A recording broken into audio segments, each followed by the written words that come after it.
All right, guys, had enough people reach out and wonder what the deal was with this car, so figured I'd make a quick video. Try not to ramble too much about stuff. There's a lot going on here. It is a 2001 B5 S4. It obviously has a pretty extensive amount of the firewall cut out to make room for this BorgWarner S372 SXE. Got some plates welded back in here with a chromoly crossbar here that mounts the stock steering gear. Still pretty tight back here. As I said, this is a S372. It has the T4 twin scroll hot side, twin 38mm tile gates, dual Mac valve control. Yeah, dump truck turbo. Thing's been working great. It definitely is maxed out, but doesn't seem to care. Do have a pretty cool oil pressure regulator that not a lot of people really know about, but that reduces the pressure to the turbo so it doesn't overpressure the seals. Seems to be working good. Turbo has no oil in either side of the housing, so happy about that. Base engine is an imported RS4 AZR block. It has stroker crank, Tuscan IE rods, 10-to-1 compression Wiseco pistons that AMD specs out. Got a lot of R&D into those things. They're working great. Thrust wear and all that stuff is looking really good even at this power level. Still stock ECU. Gonna stay stock ECU. Been some spicy comments about that lately, but I don't really care. Don't really think that I need much more than that. We're gonna set the record for the B5 chassis in general with the stock ECU. That's the goal, and I don't really think it should be that hard. FIC, Fuel Injector Clinic 1650cc injectors. They are got room left to go still, so we're doing good on that. Yeah, other than that, 4-inch downpipe, 4-inch inlet, still running a air filter, no turbo guards or nothing like that. I do think we could probably pick up some power with like doing a hood entry or something like that, but still a MAF car, and I don't really want to mess with those readings. So probably not gonna do anything crazy like that yet. It would be fun to experiment with some other stuff like that one day. It has a Treadstone 1245 intercooler, big boy. It ain't gonna be able to get much bigger of an intercooler to fit where it is now. Pretty much using the bumper as like a shroud almost. CSF radiator, nothing really too special there. Van Buren core supports, did some tweaks to them myself to make it fit better. All this piping custom made by me. All our RS4 intercooler, or Jesus Christ, RS4 intake, big bellied, ported, RS4 throttle body, 3-inch piping, 2.5-inch off of the turbo that merges into 3 right at the frame rail. These alpha locks everywhere. These things are sick. No boost blowing couplers off. Have to worry about that stuff. 2.8 heads. They are running stock 2.8 intake cams, stock exhaust. For everything, springs, retainers, valves, all that stuff. Just +1 on the intake. The exhaust side is standard. Lot of port work done by a local fella named Jason Anderson at Janderson Heads. We actually cut a cylinder head apart. He did a lot of messing around, getting some good flow numbers out of them. Really appreciate his work onto these. He did a great job with them. The thing seems like it's breathing really good. We don't really have power fall off like a lot of these engines do. Probably relates to a lot of the turbo hot side and all that stuff too, but either way, everything is definitely working really well together. As I did say, stock ECU tuned by Jason at AMD, the best 2.7T tuner in the country, without a doubt. I don't think anybody is really gonna get a stock ECU to do what this thing is doing. So we have a pretty gutted interior. I don't think we're gonna get too much more crazier with it. I know that I've seen guys basically cut out these rear tubs but I don't think we're gonna get too crazy with the hole saw anytime soon. It is a full 850 serted cage, chromoly. I do have extra stuff done to it that I didn't have to get the cert. Got this cross brace here, and I do have sill bars, which I didn't technically need. Roof bar. You know, I made it extra beefy because I do know that this thing gets driven on the street a lot, and I just don't really want to risk anything too crazy happening. It weighs 2,900 pounds without me in it. That was what it weighed when I did the 2.7 record. This is how it was run. The seats in it, all that stuff. I didn't really get too cute with pulling a bunch of crap out. Probably could have actually gotten that 8 if I would have pulled that seat and the fire extinguisher and, you know, taken a bigger dump that day. But it is what it is. Don't really play that way. I like to run it like it's going to be run when I'm on the street with it. It does have power windows and power steering. Power steering is actually one of my favorite parts. This is just like a GM Saturn Vue electric steering column, and they make some kits for it. You can put these things in anything. They're kind of bulky and they're relatively heavy, but it works awesome. I can push the car around, which is the key on, full power steering. It makes it nice, especially when you got the sticky tires on it. CAE cable shifter does have a cut knob. I was not using the cut knob during the run on purpose, except for the 3-4 shift. I did clutch 2 and 3. I money shifted earlier this year and did not enjoy doing that. So there's some stuff we got to work out with that. We're working with KDN trying to get a lockout shifter made for these chassis. It would be awesome if they pulled through, because being able to go do 1, 2, 3, 4 with basically just pushing forward and pulling back, that would be pretty sweet. Hydro handbrake. I don't know if anybody's thinking about building the B5 drag car. I don't really recommend it, but if you do, huge help. I've only made maybe 6 full quarter-mile passes with this car ever.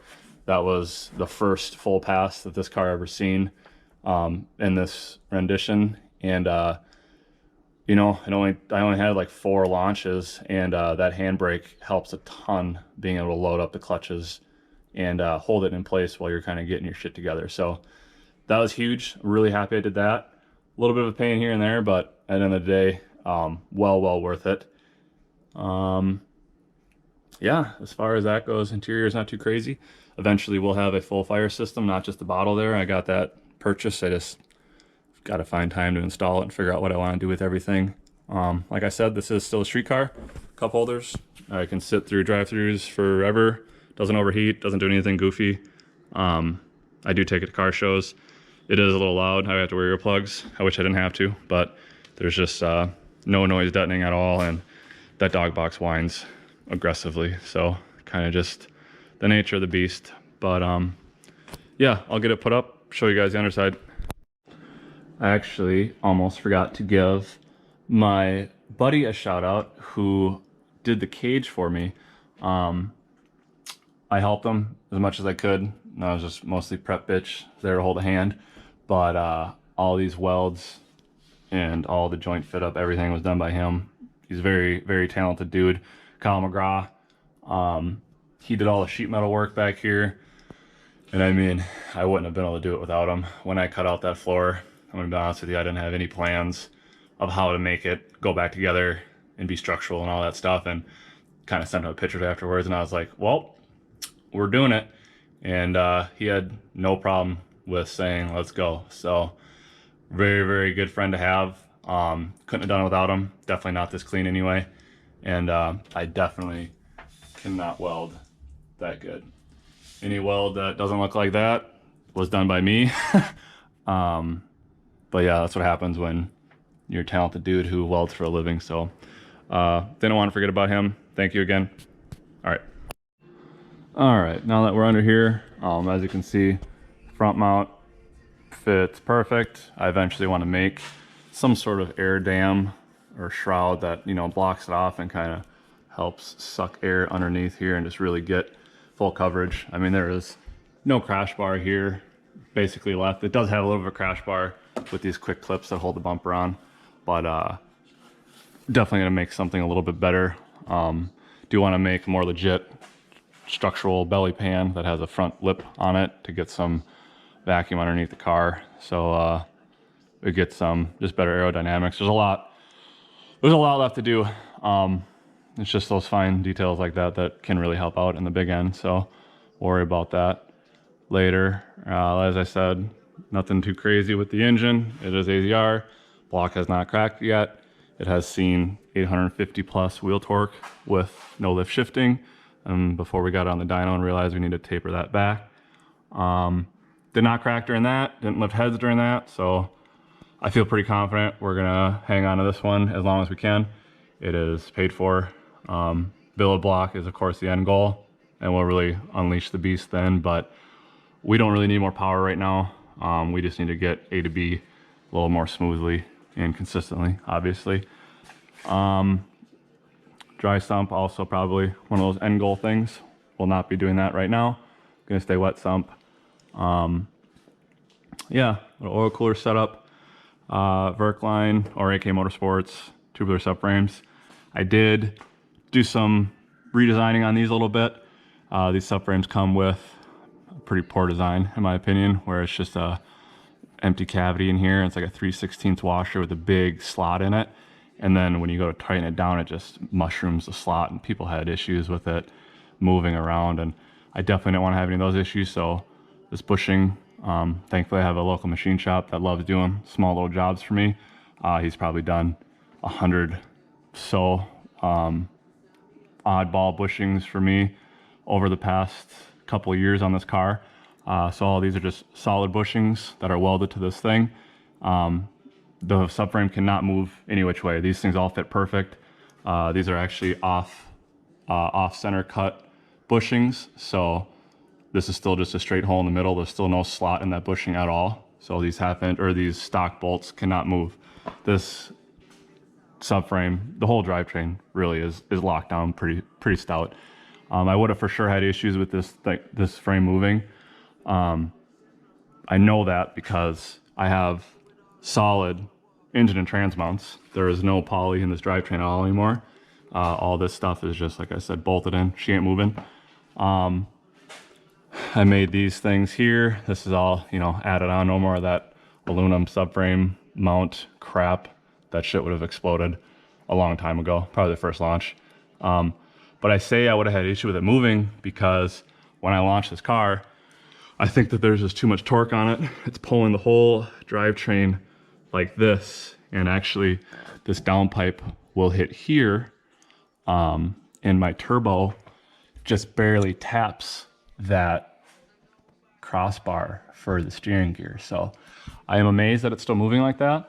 I will obviously have to get that figured out because I don't really want that to happen. Have to think about what to do with that. Turbo kit is all made by me here. First turbo kit I've ever made. Picked up a TIG welder and then just started melting shit together. As equal length as they can possibly be, at least to my abilities. Cool bulleted merge. As I said, it's twin scroll, so the twin gates. This is not your normal Schedule 10 pipe. This is actually just regular 16 gauge to get the right ID size. This was done on purpose, and the turbo has a very, very structural mount of its own. There is no weight on these pipes. The turbo could ride along up there forever. It doesn't move. Haven't had any issue with this stuff cracking yet. I don't think I'm going to, because spent a lot of time getting that fit up perfect everywhere. There's not a lot of stress anywhere. I've had the kit on and off half a dozen times now. Everything fits right back up perfect when I go to put it together. So I've been really happy with that. Yeah, we're making this S372. It's maxed out. This engine just wants more and more. And unfortunately, the next step is a whole nother turbo frame. So that's not going to happen. We're going to stick with this thing as long as we can. As I said, dog box. This is a Drive Sport unit.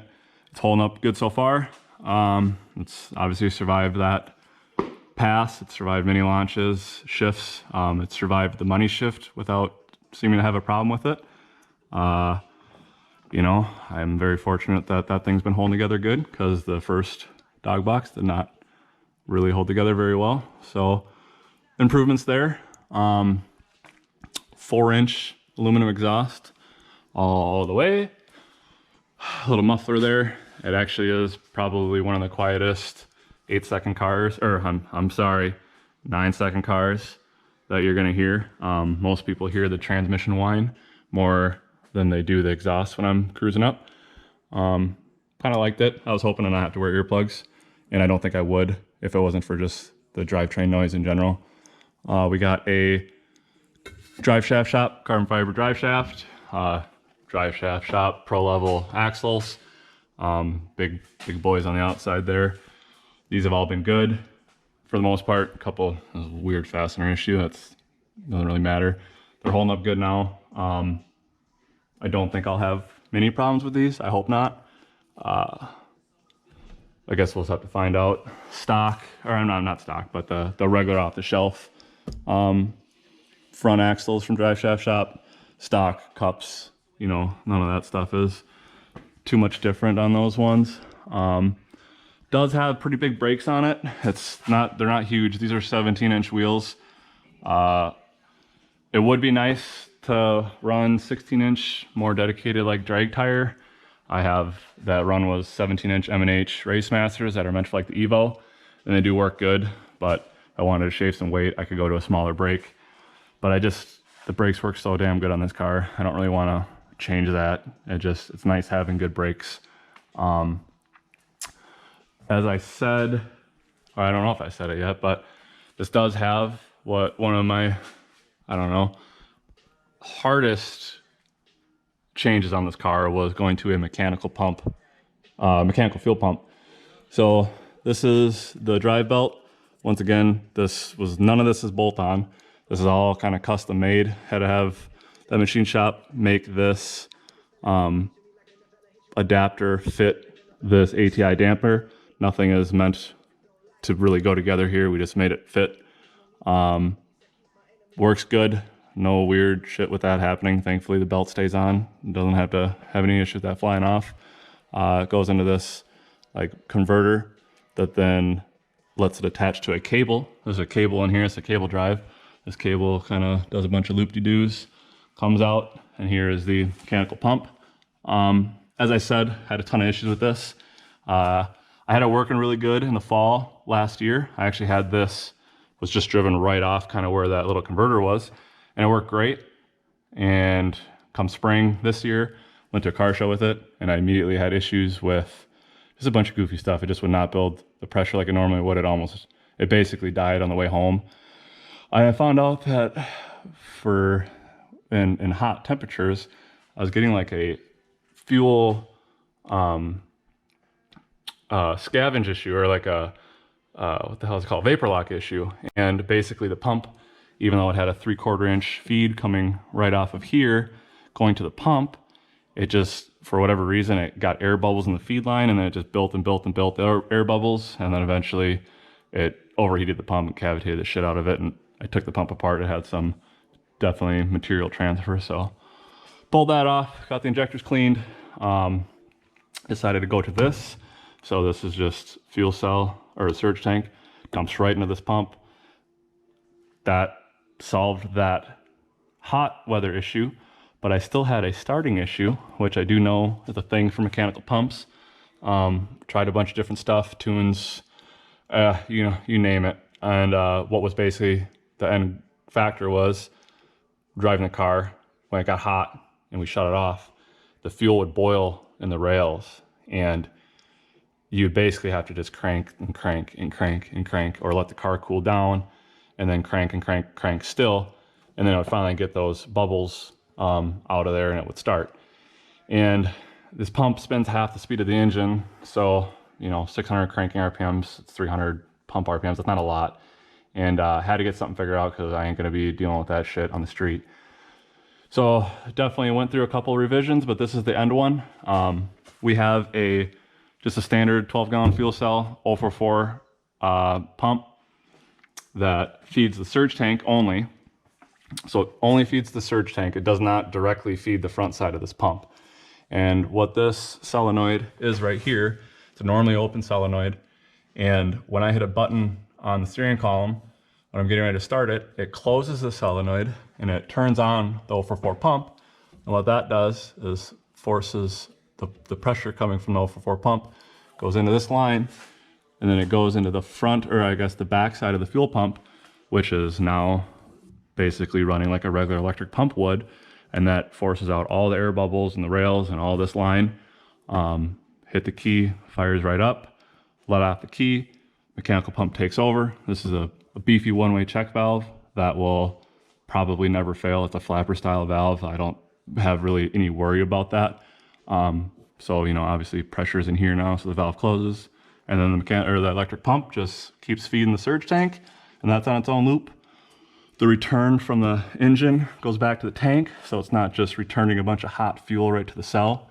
And I also was worried about the cell getting like air bubbles and stuff in there. Like I said, it was definitely a learning experience getting this pump to work. It paid off, in my opinion. I mean, this thing, I have zero fuel pressure issues. I never will.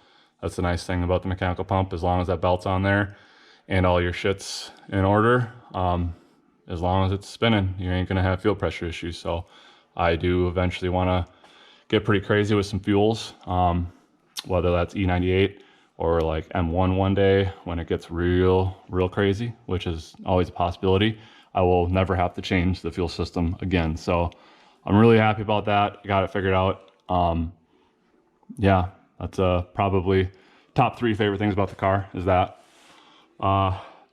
The same deal with this rear subframe. Bushings here, so it's just not moving around. The suspension on the car, there is nothing custom about any of the suspension on the car. It's all stock control arms, poly bushings everywhere, of course, but no custom tubular stuff yet. I could see that eventually happening when we get real crazy, you know, as things progress and we go further and further. That's just kind of the natural order. So this is the Stasis Öhlins coilover kit. Unfortunately, we will have to be changing this to a more dedicated drag setup because these are definitely not set up for drag racing. I absolutely hammered the bump stops every time I launched, and we just need to get some stuff figured out. The rebound and compression's cranked all the way slow, and it blew right through that shit. So that's going to be a big change for this off season for sure. Yeah, there's nothing too crazy with suspension as of now. Like I said, brakes work really good. As far as like, you know, obviously I did all this stuff.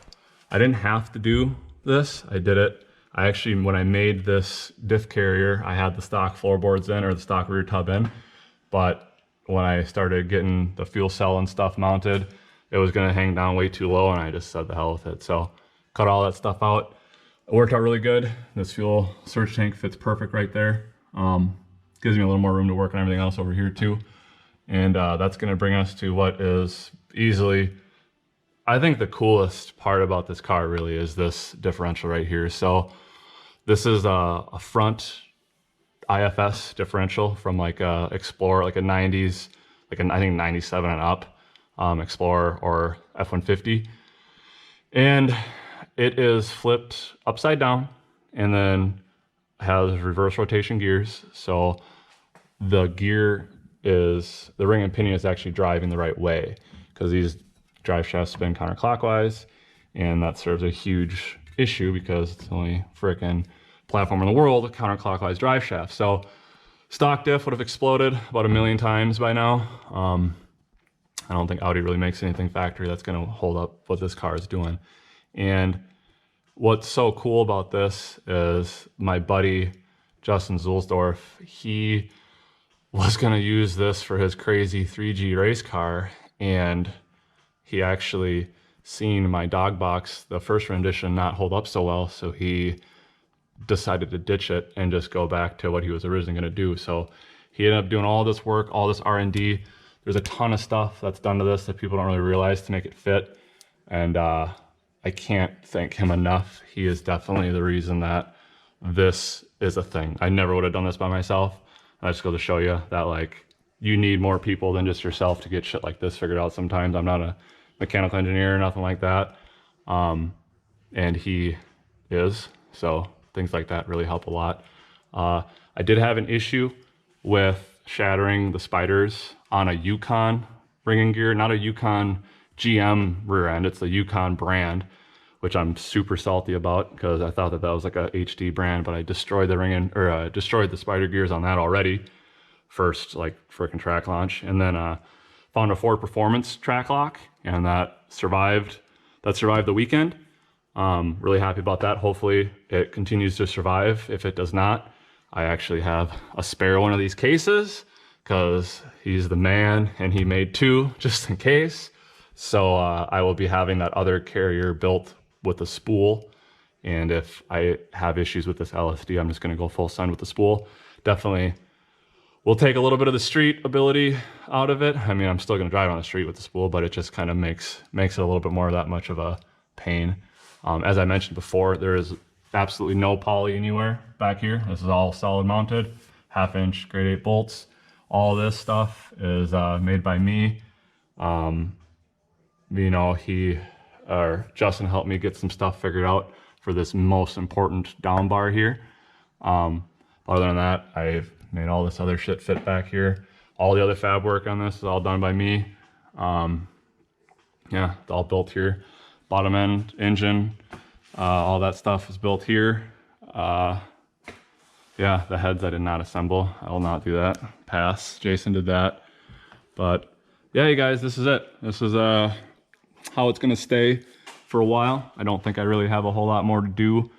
I could always have some weight shaved here and there. Like I said, I could start taking hole saws to areas like this, but I don't know. I don't really want to do that. The car is light enough for now. If we start getting real crazy, we'll worry about it. But I did think ahead for once, and I already have my parachute mount in here. So next year when we're trying to get certed or get my license, I will have a parachute ready to go.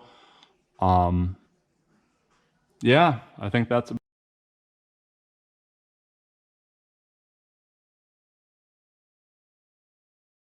about it. We're gonna get some stuff figured out in the off season, and we are gonna come out in the spring planning to break the B5 chassis world record now, not just the 2.7 B5 chassis. And I think that we have a real easy, not easy, it's never easy, but I think we have a real shot at getting there. So I don't know, I guess stay tuned. It's gonna be a while before there's any more content, obviously. It's Minnesota and it's winter time, so we're not gonna be doing crap other than making some money during regular work and then putting it right back into this bad boy. So thanks for all the support and the friendly comments. I appreciate it. I don't really think I'm gonna make this a big, you know, live action YouTube channel, but I will be posting any video that I think is, you know, worth watching. So stay tuned. Thank you.